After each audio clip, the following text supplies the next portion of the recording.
Sa patuloy na pagbabahagi ni Pangulong Ferdinand R. Marcos Jr. ng kanyang direksyon at malasakit para sa bansa. Tampok sa bagong episode ng kanyang podcast ang kanyang karanasan sa pamumuno at ang mga advokasiyang nais pa niyang paigtingin para sa mga Pilipino. Narito ang report.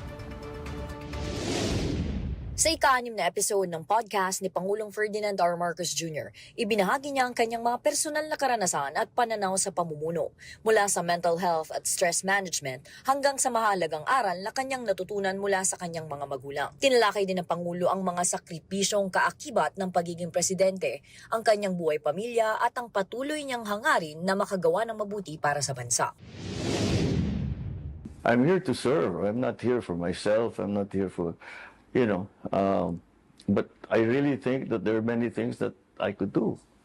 And I say, you're not yet doing it. Di mo pa natatapos. Go, go, go, go, go. Keep doing it. Keep working, keep working, keep working. Kulang pa, kulang pa, kulang pa. Pagpapatuloy niya, hindi pa raw sapat ang lahat ng kanyang nagagawa at marami pa siyang gustong maisulong para sa kapakanan ng mga Pilipino. Isa pang tinalakay ng Pangulo sa kanyang podcast ay ang 1.38 trillion peso budget para sa edukasyon sa 2026 na pinakamalaki sa kasaysayan at kung paano ito ilalaan para sa pagpapatayo ng mga classrooms, dagdag suporta sa mga guro, pagbili ng equipment at pagpapaayos ng basic facilities sa mga paaralan.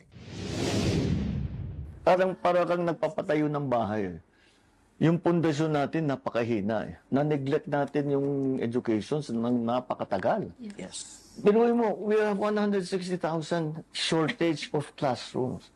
How did that happen? Paano, if they built 20,000 classrooms every year for the last 30 years, wala tayong problema. So kailangan natin maghabol. Ayon sa Pangulo, mahalaga ang pambansang direksyon pagdating sa edukasyon at nais niyang masiguro ang pangmatagalang pag-unlad nito.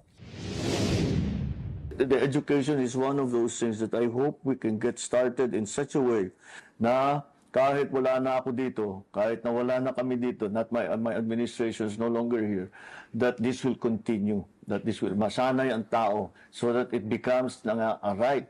And if it is taken away from you, you can demand for it to be brought back. Karapatan namin yan, magkaroon ng ganyan. Huwag niyong tatanggalin yan. Yes. And that's what I want to instill in everybody. That's what Sa kabuuan, muling binigyan din ng Pangulo ang kahalagahan ng tamang pamumuno, suporta sa sektor ng edukasyon at ang paghubog sa kinabukasan ng bawat pamilyang Pilipino. Nauuna sa mga balitang totoo at laging bago, Nadj Miravalles, Alauna sa Balita, Congress TV.